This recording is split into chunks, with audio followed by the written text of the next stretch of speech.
Hey guys, John Madden, YouGoProBaseball.com, and I got a great question on YouTube the other day, and it comes from Mobility Today.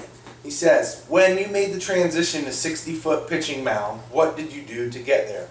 My son is going to be trying out next year in 7th grade, and they play 60-90, which is obviously 60-foot pitching mound, 90-foot bases. So what should he do to get a chance to pitch at 60 foot? He's currently at 50 feet. First of all, when I answer these questions, I like to answer them with personal experience. And Mobility Today says, when you made the transition to 60 feet, now what did you do to get there? My personal experience is not going to relate for most of you guys in this instance, so I'm going to have to talk about the kids that I'm training now that are that age, that are making the transition. Why my personal experience won't work for most of you guys is because in between that summer, that 12 and 13-year-old year, that season before I got to the big bases, I grew to as tall as I am today. So I was 6'4" in the 7th grade. So I'm going to assume that most of you guys are not at that point or haven't hit that big growth spurt yet. So that my personal experience doesn't, because for me it was a lot easier than a lot of those other guys, just because of the pure fact that my body was developing a lot earlier. So it was easier from just because I was bigger and stronger, I think, to pitch at that 60-foot mound. So I had no troubles.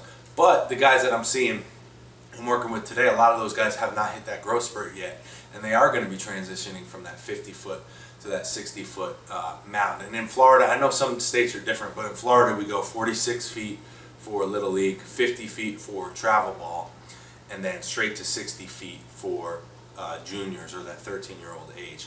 I know some states have a 55-foot in between there at the 13-year-old age, but we go right from the 50 to 60 like Mobility Today is saying they do. So I don't know what state you're in or how they work that, but I'm going to answer this question from a 50 to 60-foot standpoint. And really what I suggest and what I see some of my guys doing is, instead of just grinding it out and playing all year long at 50 right up to the 60-foot transition, meaning playing through summer and fall and right up to spring where you're going to have to go into that 60-foot bases, I suggest taking at least one of those seasons off.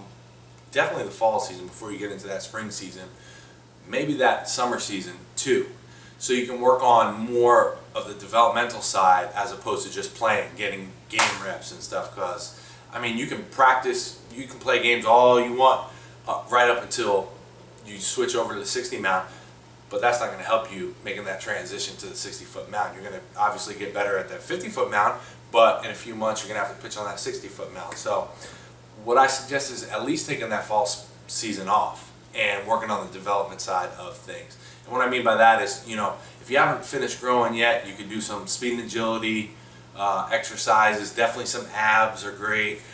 Bands, okay, nothing with weights, nothing crazy, but just working on some of that stuff. Start to implement some of the little things that'll help you make that transition and help your body get a little bit stronger when you're making that transition.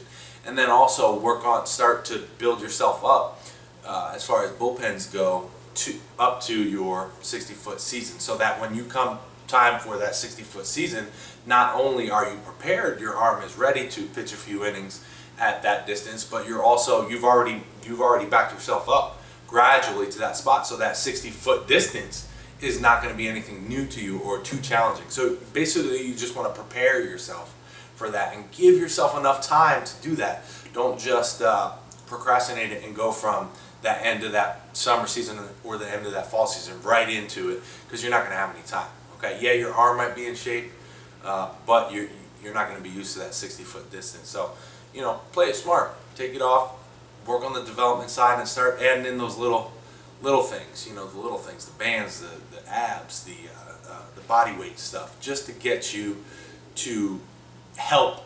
You know, it's going to help with the transition, make it from that 50 to that 60-foot pitching mound. So I hope this helps. Sorry, I didn't have a better example from a personal standpoint, but I think that is definitely the way to go. That's what I would do with my guys.